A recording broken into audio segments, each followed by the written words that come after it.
Bismillahirrahmanirrahim. Assalamualaikum warahmatullahi wabarakatuh. Salam sejahtera kepada anak-anak pelajar yang dikasihi sekalian. Hari ini jumpa lagi dengan Guru Alfiah Niling dengan mata pelajarnya iaitu Al-Madah Akhlak Darjah 6. Tajuk yang kita hendak belajar pada hari ini iaitu berkenaan dengan kebaikan dan kejahatan. Ya, pelajar, bagaimanakah pelajaran kita pada hari ini? Marilah kita bersama belajarkannya. Doa sebelum belajar dan doa penerang hati. Bismillahirrahmanirrahim. Allahumma aftah alaina hikmataka wanshur alaina min khazaini rahmatika ya arhamar rahimin. Bismillahirrahmanirrahim. Rabbi shrah li sadri wa yassir li amri wahlul 'uqdatam min lisani yafqahu qawli. Amin. Ya, pelajar selesai daripada belajar. InsyaAllah pelajar dapat mengetahui dan mengenali tentang tajuk kebaikan dan kejahatan. Ya, insyaAllah. Bagi hari ini, marilah kita bersama belajar tajuk kebaikan dan kejahatan. Pertama sekali, marilah kita mengenal dulu apakah pengertian kebaikan. Ya, pelajar, kebaikan ialah perbuatan yang sangat disukai dan diredai oleh Allah Ta'ala. Ya, pelajar, perkara ataupun perbuatan yang sangat disukai oleh Allah dan diredainya. Ini ialah maksud daripada kebaikan. Adakah penting pelajar kebaikan ini? Ya, penting. Kerana berbuat baik semua orang suka. Orang yang suka berbuat baik, hidupnya disanjung tinggi oleh setiap lapisan manusia, sama ada kanak-kanak, remaja, dan orang tua. Hidupnya akan disanjung tinggi. Ya. Dan lagi berbuat baik melahirkan keuntungan semata-mata kepada orang yang suka melakukan. Dan seterusnya, apabila kita suka membuat kebaikan, kita akan mendapatkan pahala daripada Allah Subhanahu wa Ta'ala. Ini ialah kepentingan kebaikan. Seterusnya, dalil daripada hadis Rasulullah sallallahu alaihi wasallam bersabda, kullu ma'rufin sadaqatun. Rawahul Bukhari, yang bermaksudnya iaitu tiap-tiap kebaikan itu adalah sedekah. Ya, pelajar, tiap-tiap perbuatan yang baik yang kita buat, perkara yang baik itu adalah sedekah. Sukalah pelajar buat kebaikan. Bukan hanya sedekah ini kita beri wang ataupun beri benda kepada seseorang, tetapi kebaikan sebagai beri nasihat kepadanya, kebaikan sebagai mengajakkan dia kepada jalan yang baik, itu ialah kebaikan. Dan tiap-tiap kebaikan adalah sedekah. Itulah, sukalah pelajar semua mengerjakan kebaikan. Seterusnya, contoh kebaikan pelajar. Pertamanya, kebaikan terhadap Allah. Bagaimanakah pelajar kebaikan terhadap Allah? Iaitu, buatlah apa yang disuruh oleh Allah dan tinggal apa yang dilarang oleh Allah. Itulah kebaikan terhadap Allah. Yang kedua, kebaikan terhadap diri sendiri, iaitu seperti membaca buku di masa lapang, rajin, kebersihan. Itu ialah kebaikan terhadap diri sendiri. Dan seterusnya, kebaikan terhadap dua orang tua, iaitu apabila kita hendak bercakap kepada keduanya, hendaklah kita gunakan dengan suara yang lemah lembut dan senyuman manis. Salaman dengan orang tua apabila keluar dan masuk rumah. Ini sebagai contoh bagi kebaikan terhadap dua orang tua. Seterusnya, kebaikan terhadap guru. Bagaimanakah pelajar kebaikan terhadap guru? Iaitu ikut arahan guru, bercakap dengan suara sederhana, berdiri betul apabila berjumpa dengan guru, beri salam kepadanya. Inilah sebagai contoh bagi kebaikan terhadap guru.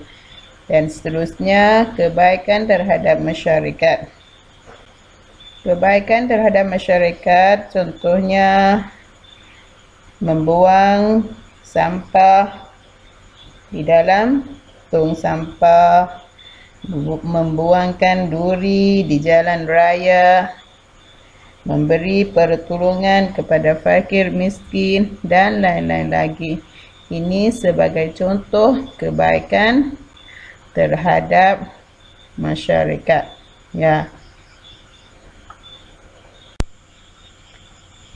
Seterusnya, tajuk yang kedua pada hari ini iaitu berkenaan dengan kejahatan. Apakah pelajar kejahatan? Kejahatan iaitu perbuatan yang sangat dibenci dan dimurkai oleh Allah Ta'ala. Perbuatan yang Allah benci dan Allah murkainya. Artinya, janganlah kita mendekatinya perbuatan ini. Anak-anak pelajar semua. Bagaimanakah contoh kejahatan pelajar? Contoh kejahatan iaitu seperti kejahatan terhadap Allah, iaitu syirik dengan Allah Ta'ala, melakukan dosa besar dan dosa kecil terhadap Allah Ta'ala, ataupun mengingkari hukum-hukum Allah. Itu sebagai contoh kejahatan terhadap Allah. Yang kedua, kejahatan terhadap diri sendiri. Apakah contoh bagi kejahatan terhadap diri sendiri? Iaitu mengumpat dan berbohong terhadap manusia, mencuri dan merompak harta benda orang lain. Itu sebagai kejahatan terhadap diri sendiri. Dan seterusnya, kejahatan terhadap ibu bapa. Bagaimanakah kejahatan terhadap ibu bapa pelajar?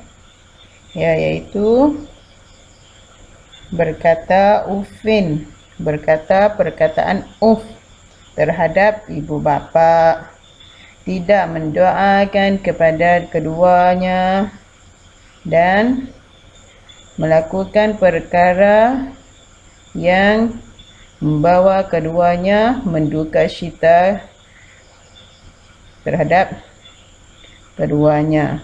Itu sebagai contoh bagi kejahatan terhadap ibu bapa. Dan seterusnya, kejahatan terhadap masyarakat. Kejahatan terhadap masyarakat seperti membuang sampah merata tempat, membiarkan orang-orang yang susah, orang miskin, membiarkan duri-duri di tepi jalan, di jalan raya, itulah sebagai kejahatan terhadap masyarakat. Ya, seterusnya dalil berkenaan dengan kebaikan dan kejahatan. Firman Allah Subhanahu wa taala, A'udzu billahi minasyaitonir rajim. فَمَن يَعْمَلْ مِثْقَالَ ذَرَّةٍ خَيْرًا يَرَهُ وَمَن يَعْمَلْ مِثْقَالَ ذَرَّةٍ شَرًّا يَرَهُ. Yang bermaksudnya, maka barang siapa melakukan kebaikan sebesar zarrah, nescaya dia akan melihat balasannya. Dan barang siapa melakukan kejahatan sebesar zarrah, nescaya dia akan melihat balasannya. Ya pelajar, maksud daripada dalil ini yaitu tiap-tiap perbuatan kebaikan ataupun kejahatan ada balasan baginya. Walaupun kebaikan itu dilakukan dengan sedikit sahaja, sebesar zarrah iaitu puipong, sedikit halus kecil saja, tetapi ada balasan baginya. Dan juga apabila kita melakukan kejahatan sebesar zarrah juga, Allah akan beri balasan juga. Ya, ini sebagai dalil kebaikan dan kejahatan. Seterusnya dalil daripada hadis, yaitu sabda Rasulullah sallallahu alaihi wasallam, Inna sidqa yahdi ilal birri wa innal birra yahda ilal jannah. Artinya, sesungguhnya benar itu membawa kepada kebaikan, dan kebaikan itu membawa kepada syurga. Ya pelajar, tiap-tiap kebenaran itu ialah kebaikan, dan tiap-tiap kebaikan akan membawakan kita kepada syurga. Ya pelajar, kerjakanlah ataupun melakukanlah kebaikan, kerana kebaikan akan membawakan kita kepada syurga nanti, insya-Allah. Ya belajar, akhirnya marilah kita bersama beri kesimpulan berkenaan dengan pelajaran yang kita sudah belajar pada hari ini, yaitu tajuk kebaikan dan kejahatan. Ya pelajar, apakah kebaikan? Kebaikan yaitu perbuatan yang sangat disukai dan diredai oleh Allah Ta'ala. Dan kejahatan yaitu perbuatan yang sangat dibenci dan dimurkai oleh Allah Ta'ala. Sebagaimana Allah berfirman, yaitu barang siapa melakukan kebaikan walaupun sedikit sahaja, Allah akan beri balasan baginya. Dan juga Barang siapa melakukan kejahatan walaupun sedikit sahaja, Allah akan beri balasan baginya. Ya pelajar, lalu itulah pelajar semua, pilihlah perbuatan-perbuatan yang membawakan kita bahagia di dunia dan akhirat nanti, insyaAllah. Ya pelajar, sudah selesai pelajaran kita pada hari ini. Guru harap pelajar-pelajar semua dapat ilmu dan dapat faedah daripada pelajaran kita pada hari ini. Ya, insyaAllah. Bagi hari ini, akhir dengan kata wabillahi taufiq wal hidayah. Wassalamualaikum warahmatullahi wabarakatuh. Sekian, terima kasih.